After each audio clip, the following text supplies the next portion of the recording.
Lecture du livre Jésus-Christ. La victoire.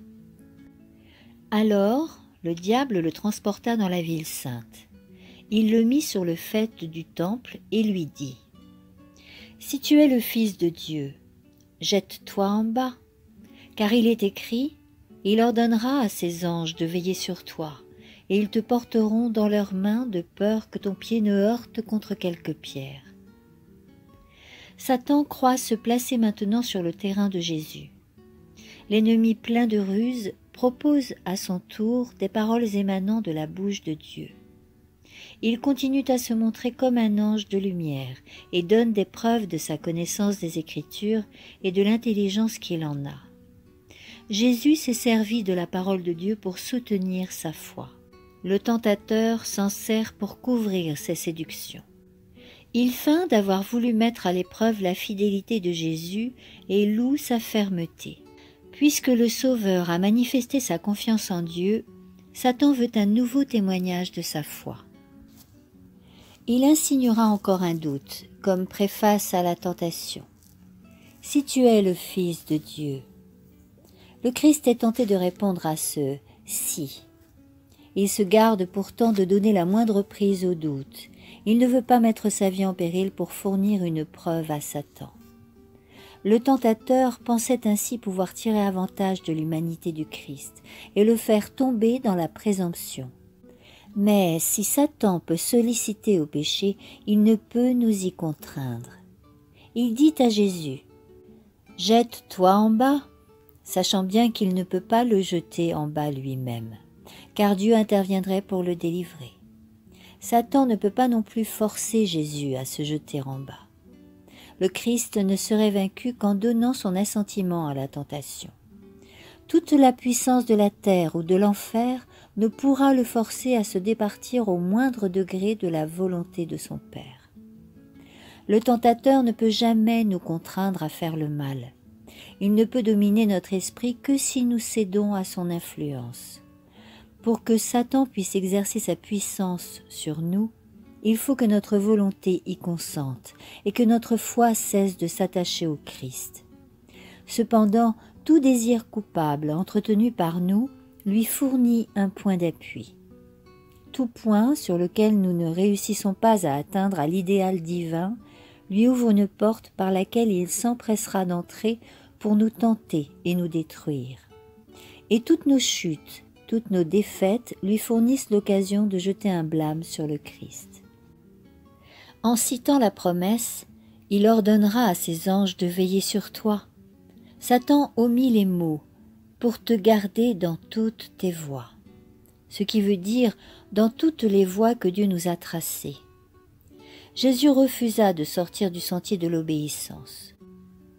Tout en faisant preuve d'une parfaite confiance en son Père, il ne voulait pas se placer, de son propre chef, dans une position qui obligerait son Père à intervenir pour le sauver de la mort.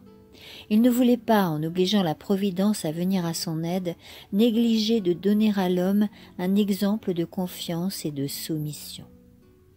Jésus déclara à Satan : « Il est aussi écrit : tu ne tenteras point le Seigneur ton Dieu. » Moïse avait adressé ces paroles aux enfants d'Israël quand, altérés au désert, ils avaient réclamé de l'eau en s'écriant : « L'Éternel est-il au milieu de nous ou n'y est-il pas ?»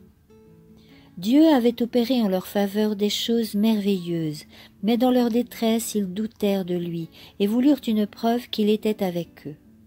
Dans leur incrédulité, ils voulurent le mettre à l'épreuve. Satan conseillait au Christ de faire la même chose. Dieu avait déjà attesté que Jésus était son Fils. Exiger une nouvelle preuve de sa filialité divine c'eût été mettre la parole de Dieu à l'épreuve, tenter Dieu. Ce serait comme si l'on demandait ce que Dieu n'a pas promis. Nous ne devrions pas présenter à Dieu nos requêtes afin de le mettre à l'épreuve, pour voir s'il accomplira sa parole, mais parce que nous avons la certitude qu'il l'accomplira. Non pas pour avoir la preuve qu'il nous aime, mais parce que nous l'avons déjà. Sans la foi, il est impossible de lui être agréable, car il faut que celui qui s'approche de Dieu croie que Dieu existe et qu'il est le rémunérateur de ceux qui le cherchent. La foi ne peut être l'allié de la présomption. Celui-là seul qui a la vraie foi est à l'abri de la présomption, car la présomption est la contrefaçon diabolique de la foi. La foi revendique les promesses divines et produit des fruits d'obéissance. La présomption revendique elle aussi des promesses, mais elle s'en sert, comme Satan, pour justifier le péché.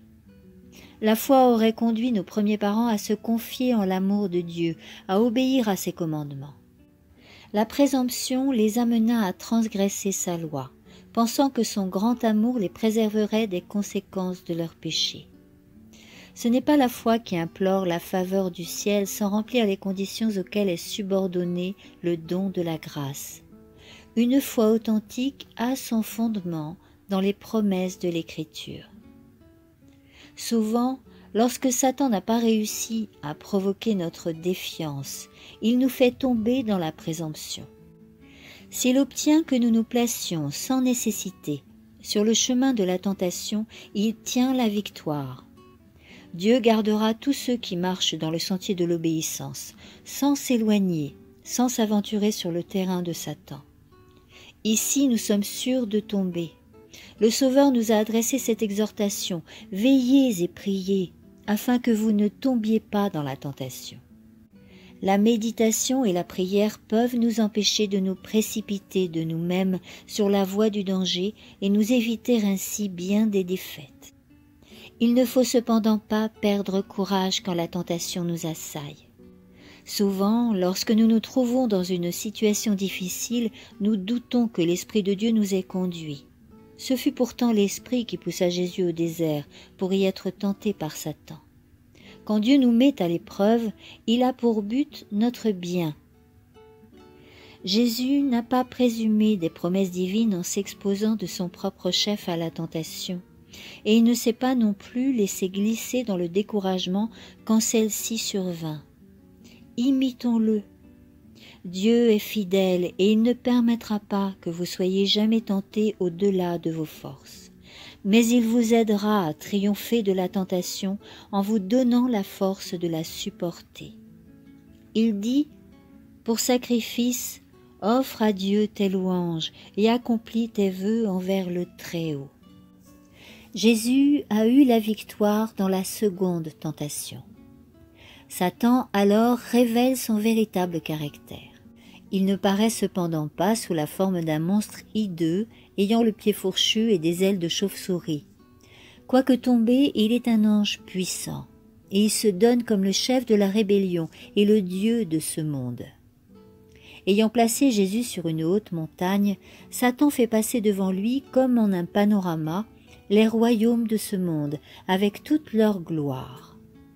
Le soleil brille sur des villes aux temples magnifiques, sur des palais de marbre, des champs fertiles et des vignes chargées de fruits. Les traces du mal sont cachées. Les yeux de Jésus, qui tout à l'heure ne voyaient qu'horreur et désolation, contemplent maintenant une scène incomparable de charme et de prospérité. Alors se fait entendre la voix du tentateur. « Je te donnerai toute cette puissance et la gloire de ces royaumes, car elle m'a été donnée, et je la donne à qui je veux. Si donc tu te prosternes devant moi, toutes ces choses seront à toi. » Ce n'est que par la souffrance que le Christ peut accomplir sa mission. Une vie de douleur, de peines et de luttes s'offre à lui, couronnée par une mort ignominieuse. Il faut qu'il porte les péchés du monde entier. Il doit accepter d'être séparé de l'amour de son Père. Et voici que le tentateur fait hommage à Jésus du pouvoir qu'il a usurpé. Le Christ peut échapper à un effroyable avenir en reconnaissant la suprématie de Satan. Mais agir ainsi, c'est renoncer à la victoire dans le grand conflit. En essayant de s'élever au-dessus du Fils de Dieu, Satan a péché dans le ciel. S'il réussit maintenant, c'est le triomphe de la rébellion. En disant au Christ que la royauté et la gloire du monde lui ont été données et qu'il est libre d'en disposer, Satan affirme une chose qui n'est vraie qu'en partie, et son but est de tromper. La domination que Satan exerce, il l'a arrachée à Adam. Or Adam n'était que le fondé du pouvoir du Créateur. Il n'était pas un roi indépendant. La terre appartient à Dieu, et Dieu a remis toutes choses entre les mains de son Fils. Adam était appelé à régner sous les ordres du Christ. Quand Adam eut livré à Satan sa souveraineté, le Christ demeura le roi légitime. C'est pour cela que Dieu dit au roi Nebuchadnezzar « Le Très-Haut domine sur la royauté des hommes, il la donne à qui il veut. » Satan ne peut exercer le pouvoir qu'il a usurpé qu'en tant que Dieu le lui permet. En offrant au Christ la royauté et la gloire de ce monde, Satan se propose de l'amener à renoncer à ses droits souverains pour ne régner que sous ses ordres. C'est là une domination semblable à celle qu'espéraient les Juifs. Leur ambition était de régner sur le monde. Si le Christ avait consenti à leur donner un tel royaume, ils l'eussent accueilli avec transport. Mais la malédiction du péché, avec tous les malheurs qui en sont la conséquence, pèse sur ce monde. Aussi le Christ dit-il au tentateur, « Retire-toi, Satan, car il est écrit, tu adoreras le Seigneur, ton Dieu, et tu ne rendras de culte qu'à lui seul. » Les royaumes de ce monde furent offerts au Christ par celui qui s'était révolté dans le ciel en échange d'un hommage au principe du mal. Mais Jésus ne se laissa pas séduire. Il était venu établir un royaume de justice et ne voulait pas renoncer à son dessein. Satan tente les hommes avec un plus grand succès. Il leur offre les royaumes de ce monde à condition qu'ils reconnaissent sa souveraineté. Il exige d'eux qu'ils se livrent à l'égoïsme, qu'ils répudient l'intégrité et méconnaissent les droits de la conscience. Le Christ les exhorte à rechercher premièrement le royaume de Dieu et sa justice. Mais Satan se tient à leur côté et murmure à leur oreille. « Quoi qu'il en soit de la vie éternelle, pour réussir en ce monde, il vous faut me servir. Votre bonheur est entre mes mains. Je puis vous donner richesse, plaisir, honneur et félicité. Écoutez mes conseils. Ne vous laissez pas entraîner par les idées fantaisistes d'honnêteté et de renoncement. Je vous ouvrirai le chemin. » C'est ainsi que des foules sont conduites. Elles consentent à vivre au service du moi, et Satan est satisfait. Tandis qu'il les attire par l'espérance d'une domination mondaine, il obtient l'empire sur leur âme. Mais il leur offre ce dont il n'aime pas le maître, ce qui bientôt lui sera arraché.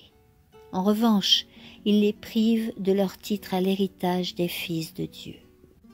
En parlant à Jésus, Satan avait mis en doute sa qualité de fils de Dieu. La manière énergique dont il reçut son congé lui donna une preuve qu'il ne pouvait récuser. La divinité resplendit à travers l'humanité souffrante.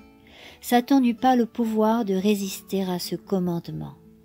Convulsé par la honte et la rage, il dut se retirer de la présence du Rédempteur. La victoire du Christ était aussi complète que l'avait été la défaite d'Adam.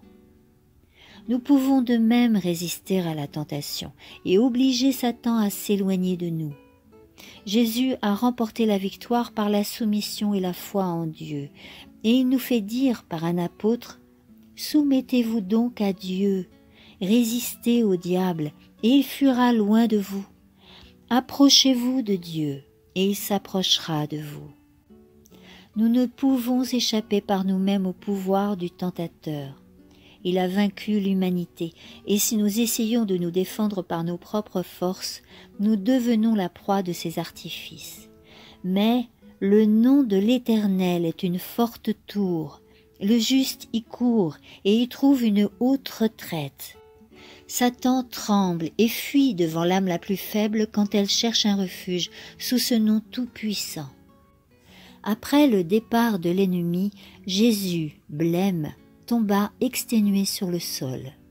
Les anges du ciel avaient surveillé la lutte, vu comment leur chef bien-aimé endurait des souffrances indicibles pour obtenir notre délivrance, supportant une épreuve plus grande que toutes celles auxquelles nous serons jamais exposés.